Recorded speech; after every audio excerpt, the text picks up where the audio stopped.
The way that you think about sales is going to affect how well or if you even try at a business or a certain type of business. You have to sell. That is the point of a business, is you have to sell.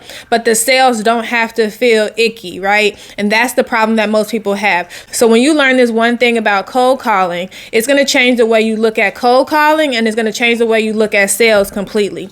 The thing is that when we're doing cold calls, the best strategy is not to try to sell something over the phone.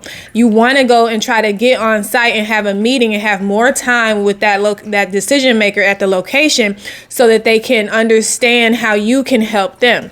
So the key point is when you're doing a cold call or when you're networking or anything, you're always trying to look for how can you help this person? How can you help this company, this organization? What is the service that you're providing that helps them, but also helps you, right? Because if you help them, meaning you place a vending machine in their location so their employees or their employees or their customers have amenities, you also get paid money for that, right? So approach your cold calls that way. Stop trying to sell something over the phone as soon as somebody picks up the phone the first time you ever talk to them. It's just like if you are trying to date somebody. You may not have success trying to ask them to marry you right away, but if you just ask for their name and their phone number to call them later, over time you'll eventually get to the point of asking them to get married if that's your goal, right? So the same with vending. The first phone call, the initial contact, is not necessarily the time to be trying to close the sale. There are cases where it might make sense, but you have to have enough experience and have to do enough cold calls to realize when that's the case. Usually it doesn't happen that way when you're doing cold outreach. It happens easier though if you're able to have leads come to you for your services, because then they already know that you can provide the service that they're looking for, and you already have a level of trust with them. So likely when you give them a call back, it's easier for you to land that location, especially once you do the site visit. It's easier for you to get a contract with that location and be able to put your machines in or provide whatever service because they've already come to you. That's why you need a website. That's why you need more than social media, because somebody needs to go on your website and be able to click around and look for reviews, look for testimonials, look at all your services that you offer, all these different things that they can't get necessarily from social media, a snapshot of things.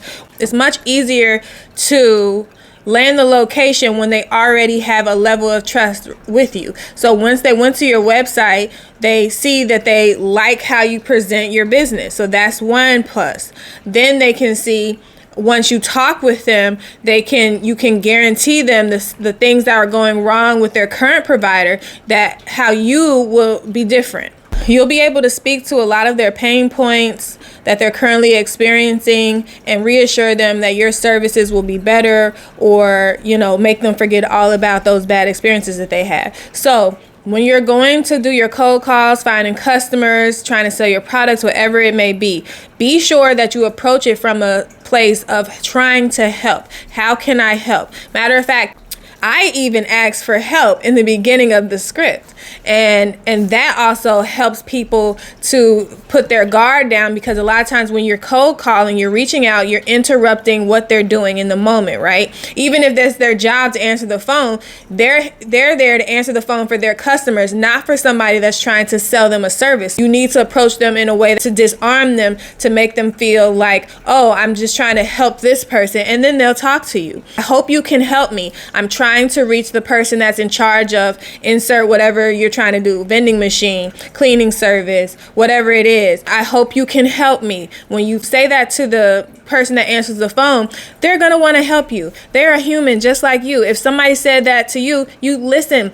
Let me see if I can help this person, right? That's one of the strategies that's worked best for me.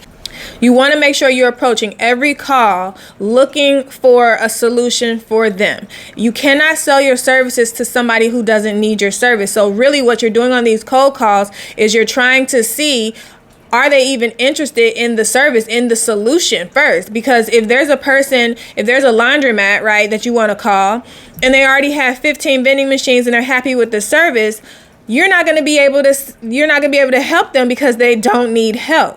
However, if there's an issue with their vending machines or the provider in some way, and you call them asking for help, they're listening to you, they're disarmed, and then they'll say, oh, I'm glad you called. We are having problems with this, and it makes it so much easier. I find it helps to think of it this way too, because you don't feel, it doesn't feel as personal when they say no, right? That's the way that I got out of it feeling like personal, like, well, you didn't have to say it like that. If you think of it like, I'm just trying to see if you need the solution that I have. If they don't need the solution, it's not personal. You can separate yourself from your business when you really approach things like that. How can I help? Do you need my help? How can we help each other, basically? Because that's the only reason anybody does anything, right? Really is for themselves in a way. If you volunteer because of the way it makes you feel, but you're volunteering for you and them. You have to approach your cold calls in that way, and then you won't be afraid to call. You won't feel so overwhelmed that you have to call so many places, because not everybody needs the same thing. If you think about when it's time to eat dinner, right? There's 1,000 restaurants just that you can call within any city. Most people can call hundreds of thousands of restaurants, but you're not going to call every one.